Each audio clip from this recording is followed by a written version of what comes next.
அவன் எவ்வளவு டாக்டிக்ஸா தந்திரமா பண்றான் பாருங்க. அம்பேத்கருக்கு ஜெயந்தி கொண்டாடுவான், அம்பேத்கருக்கு சிலை அமைப்பான், அம்பேத்கர் பிறந்த நாள் கொண்டாடுவான், அம்பேத்கரை போற்றி புகழ்வான். ஆனால் அம்பேத்கர் எழுதிய சட்டத்தை குப்பையிலே தூக்கி வீசுவான். இந்தியாவின் அரச மதமாக இந்து மதத்தை அறிவிக்க முடியாது, முஸ்லீமை அறிவிக்க முடியாது, இஸ்லாத்தை அறிவிக்க முடியாது, அது வெளிநாட்டில் தோன்றிய மதம். கிறிஸ்தவத்தை அறிவிக்க முடியாது, அது வெளிநாட்டில் தோன்றிய மதம். சமணத்தை அறிவிக்க முடியாது, அது சின்ன மதம். பௌத்தத்தை அறிவிக்க முடியாது, அது கண்ணால பார்க்க முடியாத ஒரு மதம். பூத கண்ணாடி வச்சுதான் பார்க்கணும். 50 லட்சம் பேரோ 1 கோடி பேரோ இருக்கிறாங்க. 140 கோடி பேர்ல அது மதம் அழிஞ்சு போச்சு. ஒரு காலத்துல ஓஹோன்னு இருந்தது. மதத்தை அறிவிக்க முடியாது. சீக்கியத்தை அறிவிக்க முடியுமா?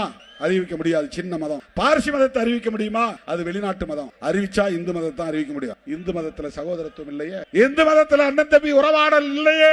அதனால் தானே அம்பேத்கர் வேண்டாம் என்றார். அதற்குத்தானே காந்தி ஒத்துக்கொண்டார், அதைத்தானே நேரு ஏற்றுக்கொண்டார், அதைத்தானே சர்தார் பட்டேலும் வழிமொழிந்தார். அதனால் தானே இந்த அரசமைப்பு சட்டம், அதனால் தானே நம்முடைய அரசு செக்யூலர் ஸ்டேட். இதை தகர்ப்பதற்காகத்தான் தோழர்களே பிஜேபி முயல்கிறது. அவன் எவ்வளவு டாக்டிக்ஸா தந்திரமா பண்றான் பாருங்க. அம்பேத்கருக்கு ஜெயந்தி கொண்டாடுவான், அம்பேத்கருக்கு சிலை அமைப்பான், அம்பேத்கர் பிறந்த நாள் கொண்டாடுவான், அம்பேத்கரை போற்றி புகழ்வான். ஆனால் அம்பேத்கர் எழுதிய சட்டத்தை குப்பையிலே தூக்கி வீசுவான், காலில் போட்டு மிதிப்பான். இதுதான் சங்க பரிவாரங்களின் நடவடிக்கைகள்.